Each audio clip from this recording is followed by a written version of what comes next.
Setiap manusia yang terlahir ke dunia ini pasti menginginkan kebahagiaan.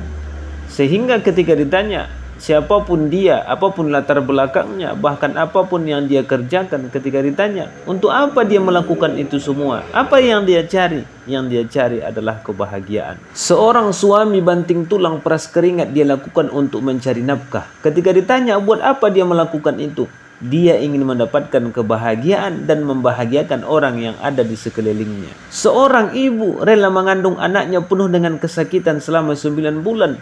Bukan hanya darah, nyawa pun dia relakan untuk melahirkan sang buah hati. Ketika ditanya, untuk apa dia melakukan itu? Dia ingin mendapatkan kebahagiaan dengan anak keturunan yang dia miliki. Seorang istri yang memutuskan pilihan kepada laki-laki yang menjadi suaminya. Ketika ditanya apa yang dia inginkan, yang dia inginkan adalah mendapatkan kebahagiaan dengan jodoh yang dia pilih. Artinya apapun yang kita lakukan dalam kehidupan, pada hakikatnya yang kita inginkan adalah memperoleh kebahagiaan.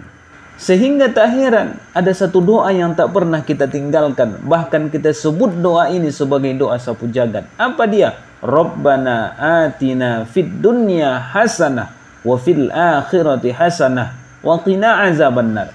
Bahkan Anas radhiyallahu anhu pun pernah berkata bahwa doa ini adalah doa yang paling sering dipanjatkan oleh baginda Rasulullah sallallahu alaihi wasallam. Kenapa?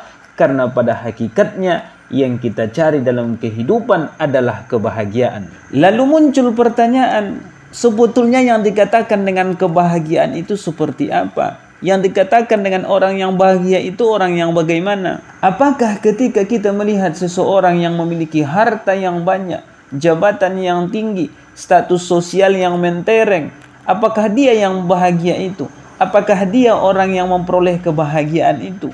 Atau apakah ketika kita melihat orang yang serba pas-pasan, hidupnya sederhana, bahkan kekurangan, apakah dia itu orang yang tidak memperoleh kebahagiaan? Ternyata jawabannya bukan itu, wahai saudaraku. Karena orang yang kita lihat bahagia belum tentu dia merasakan kebahagiaan. Sebaliknya, orang yang mungkin menurut kita itu dia tidak bahagia, boleh jadi dialah orang yang paling bahagia. Lalu bagaimana sesungguhnya ukuran kebahagiaan itu? Ternyata Rasulullah sallallahu alaihi wasallam pernah mengatakan dalam sabdanya yang bersumber dari Nafi' radhiyallahu anhu bahwa Rasulullah sallallahu alaihi wasallam bersabda, "Salasu fadaila min sa'adatil mar'il muslimi fid dunya." Ada 3 hal kata Rasulullah yang menjadi ukuran apakah seseorang itu termasuk orang yang bahagia atau tidak di dunia. Yang pertama adalah al-jarus soleh. Orang yang memiliki orang-orang soleh di sekelilingnya. Suami yang soleh, istri yang solehah, anak yang soleh dan solehah, karib kerabat yang soleh, jiran tetangga yang soleh. Itulah ukuran yang pertama kata Rasulullah, orang yang sesungguhnya yang mendapatkan kebahagiaan itu. Kemudian yang kedua kata Rasulullah yang menjadi ukuran seseorang itu bahagia atau tidak, wal maskanul wasi'. Orang yang memiliki tempat tinggal yang nyaman. Nyaman untuk beristirahat, juga nyaman untuk beribadah kepada Allah Subhanahu wa taala. Baiti jannati, rumahku adalah surgaku. Kemudian yang ketiga, wal markabul hayyin. Orang yang bahagia itu kata Rasulullah adalah orang yang memiliki kendaraan yang mudah untuk membawa dia taat kepada Allah Subhanahu wa taala. Sehingga tak heran ada kata bijak yang sering kita dengarkan. Jangan pernah menangis ketika engkau tidak memiliki kendaraan yang mahal. Jangan pernah menangis ketika engkau tidak memiliki kendaraan yang mewah.